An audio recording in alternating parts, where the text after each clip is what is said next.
So मलाई guide गरिदिनुहोस् न, किनकि म त एकदमै तनावमा बस्छु, दुखी रहन्छु।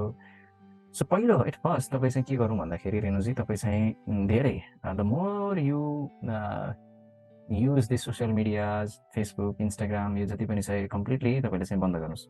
टिकटक त अझै स्पेसली बन्दै गर्नुहोस्। अब यसरी तपाईँको मसँग इन्टरेक्सन कोही भागवतम सुन्नुहुन्छ भने त it's all right, no problem. तर हामी बढी न बढी अरूहरूको हेर्छौँ कि।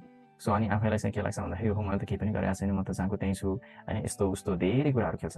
सो त्यही भएर तपाईँ चाहिँ यु टेक टाइम। तपाईँ चाहिँ यदि त्यस्तो छ भने तपाईँले चाहिँ आफ्नो फ्यामिलीसँग कुरा गर्नुहोस् र I want to stay in somewhere, some peaceful place भनेर चाहिँ अब तपाईँको कस्तो कन्डिसन छ, नत्र भए चाहिँ तपाईँको मायापुरमा जान सक्नुहुन्छ होइन, इन्डिया जान सक्नुहुन्छ, केही 1-2 मन्थ्स त्यहाँ स्पेन्ड गर्न सक्नुहुन्छ, केही सेवा गर्नुहोस् त्यहाँ, त्यो गर्न सक्नुहुन्छ। त्यहाँ गाईहरू हुन्छ, गाईहरू पनि हुन्छ, त्यहीँ बस्न सक्नुहुन्छ, अनि त्यहाँको स्पिरिचुअल लाइफलाई प्र्याक्टिस गर्न सक्नुहुन्छ, या म्युजिक सिक्न सक्नुहुन्छ होइन। त्यसरी चाहिँ एउटा आफूलाई चाहिँ यो प्लेसबाट अलिकति टाढा चाहिँ लानुपर्छ, किनभने लाइक तपाईँको चाहिँ same level of a consciousness cannot solve the same level of the problem भन्छ कि। भनेको मतलब तपाईँको चाहिँ एउटै समस्या छ, त्यही समस्यालाई फर्स्ट एटेम्प्टमा पनि त्यही बसेर गर्नुभएको छ, सेकेन्ड एटेम्प्टमा पनि त्यही लेभलमा बसेर गर्नुभएको छ, no.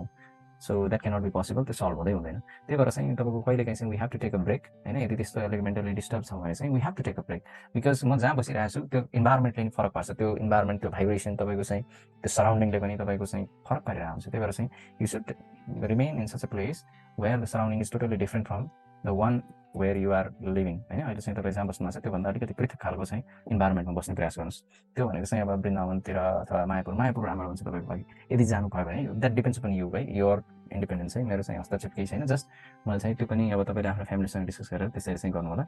So I am not a guider होइन, म चाहिँ गाइडर चाहिँ होइन, स्पिरिचुअल कुराहरूलाई म सेयर गर्छु। जस्ट द्याट मैले यो गर्नु, यसो गर्नु, त्यसो गर्नु भन्न मिल्दा पनि मिल्दैन र म भन्दा पनि भन्दैन, तर I will just give you an option, this this this this this यस्तो यस्तो छ भन्छु। अब तपाईँलाई कुन बेस्ट लाग्छ, you do this, do that है। त्यो